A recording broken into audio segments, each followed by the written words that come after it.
Good Friday is not entirely what we've made it out to be today. In fact, the book of Matthew shows us that Good Friday is actually about a choice between two men, an insurrectionist, one named Jesus Barabbas, and another seemingly powerless man named Jesus called the Messiah. So on that Good Friday, that first Good Friday, there's this mob of people that have gathered outside Pilate's palace, right? And they were largely religious people who sort of had a bone to pick with the government, and they had a desire to see their weakened nation of Israel become great again. They were there to ask Pilate to do for them, it says, what he usually did at that time, which was to release or pardon a prisoner. In fact, he had an insurrectionist in their midst. And these folks, the religious folks, wanted the insurrectionist pardoned. That's why the crowd was there. The crowd wanted Jesus Barabbas released. And it was only, I guess, an ironic coincidence that on that same day, another person, of course, also named Jesus, it was a common name, I guess, had been handed over to Pilate, Jesus the Messiah. Even more ironic is that the name Barabbas in this case is Hebrew for son of the Father. So literally on that day in Pilate's office were two men, both Jesus, both a son of the Father. The choice between the two is at the center of Good Friday. Romantically, we like to think that the crowd was there for Jesus, called the Christ, to find out what was going to happen to him, but they weren't. I mean, seeking his crucifixion was not why the crowd was there. Okay, that would be an idea that would be planted in their minds later by the religious leadership as the story unfolds. Jesus the Messiah was nothing to them. He'd just been rounded up earlier that night in a secluded garden with little fanfare. There was nobody there. He'd just been handed over. He hadn't even been tried yet or questioned by Pilate. It wasn't the age of the internet or instant communication or social media that everybody could just get word out that Jesus called the Christ was at Pilate's office, and we all needed to come down and see what was going to happen. That's not why we're there. They were there because they knew that on this day, a prisoner that Pilate had would be let free, would be pardoned, and they wanted Jesus Barabbas. So, over time, interestingly, we've conjured up this image of Barabbas that really couldn't be further from the truth. We've made him this sort of drooling, murderous lunatic. We've juxtaposed that with this image of Jesus as this serene, happy, peaceful. And we've done all this to make the Jewish religious people, they look like completely horrible people. But you know what? They weren't horrible people. They were just people. They were human like me, like you. They simply wanted to become great again. And Jesus Barabbas, the insurrectionist, he gave them that hope. They just had a desire that we all have in our hearts and minds to become great.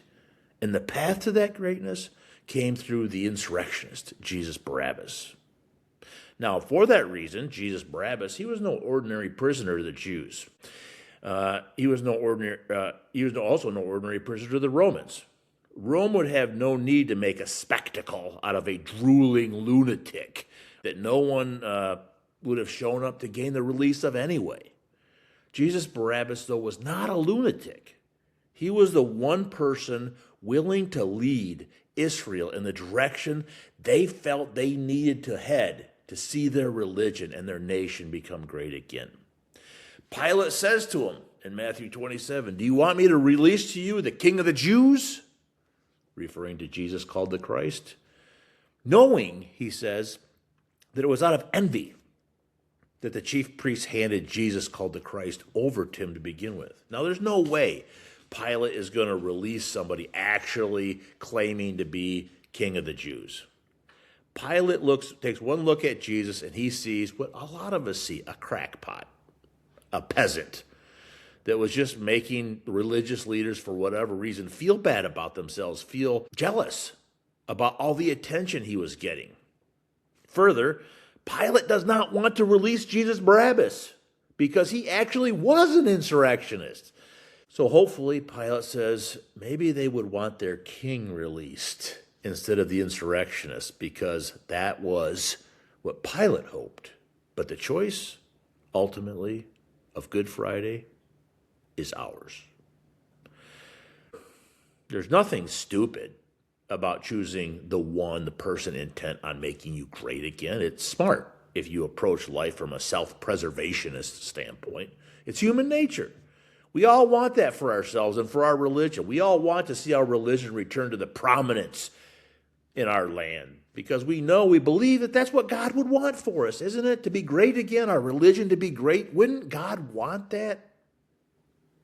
So for that reason, it was pretty easy for the religious leaders out there to get the crowd kind of whipped up by reminding them why they were there.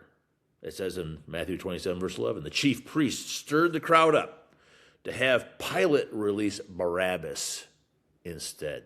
Religious leaders and political leaders, they've got a way of getting the crowd stirred up, don't they, to meet their own objectives. Not what's in our best interest, but their own objectives. And crowds have a way of being unaware they're actually being played by either the politicians or their religion. This is especially true when religious leaders are also the politicians. Human power will always play the masses to stay in power, often by offering them a sliver of power in return. For the most part, we're unaware it's even happening until we can see it from a distance. Now, with the crowd all frothed up, we hear them chant, Barabbas, Barabbas, Barabbas. And as we hear those words, we actually need to hear what they're literally saying. As they chant the word Barabbas, what they're saying is, give us the Son of the Father. Give us the Son of the Father, as it's literally translated. The crowd wants Jesus, Son of the Father, released, but they don't want Jesus, the actual Son of the Father. How poetic, how painful that must have felt to the ears of Jesus the Messiah, who was sitting right there listening to it all. That they want Jesus, the Son of the Father, released. And they're not asking for him. So here we are on Good Friday, and the choice is ours. Two men, both offering freedom. One offers freedom and prominence, again, to our religious fundamentalisms and a freedom from the government we don't think properly is serving us or giving us the power and attention that we need. This one person offers us freedom from those who oppress us. He offers freedom from what makes our lives miserable, or so we're told. He offers freedom from what makes us feel small in the world and what makes us feel like our religion is small. The choice seems obvious. Why would we not? Jesus Barabbas, the insurrectionist. Humanity is perpetually offered two different people with two different definitions of greatness, one of which is wholly more appealing than the other. One offers a more concrete greatness, to be sure, than the lowly meekness of the second. A revolt or uprising was big news. It was concrete. That's what Jesus Barabbas offered them. That's what he attempted to lead. It meant recognition and supremacy over our enemies. It meant being respected again for one's power and strength. Jesus the Messiah offered something different, for sure. He offered sacrifice over self-preservation, and sacrifice specifically for those who couldn't repay him. He suggested we turn our other cheek when slapped by our enemies. Barabbas killed our enemies. Barabbas offered answers. Jesus offered silence. People want answers. I get it. I want answers. However, if we want that greatness, we are not followers of Jesus called the Christ, which is fine. We don't have to be. That's our choice. That's the choice given to us on Good Friday. But what Matthew's picture of Jesus the Messiah seems to find intolerable is if we claim to be following Jesus called the Messiah while simultaneously chanting the name Barabbas. We cannot follow both men. They're heading off in very different directions. One man wields the sword, the other suffers it. One man takes a life, the other gives it. Both are willing to die for freedom. Only one is willing to kill for it. So as I seek to understand the value of following a Jesus in today's world, it's most important to answer this one question. Which Jesus am I actually referring to? Am I referring to Jesus Barabbas, who offers a life of greatness and a victory in this world over my worldly enemies? Am I looking for a Jesus who will preserve my religious liberties and my rights? Or am I referring to Jesus called the Christ, who seems to want to dine with my enemies and will allow himself to be slapped in the face only to offer the other cheek? The job of the Christ follower, then, is to find and stay on this narrow road that few find, the narrow road mapped out by Jesus called Messiah. But more often, we mistakenly find ourselves traveling the wide road pioneered by Jesus Barabbas out of our needs for a greatness and a relevance and a desire to matter, all while professing ourselves to be on the narrow road. Greatness and relevance, it's a very appealing message. There's a reason the road is wide and many travel it. There's a reason it resonates with voters through all the ages, all the way back to Pontius Pilate, including me. It's very understandable why and how it happened then, and it's continuing to happen today. However, Good Friday, once a year, is our reminder of the real consequences of our choices and the real danger of our motives. The choice is ours. Today is the reminder.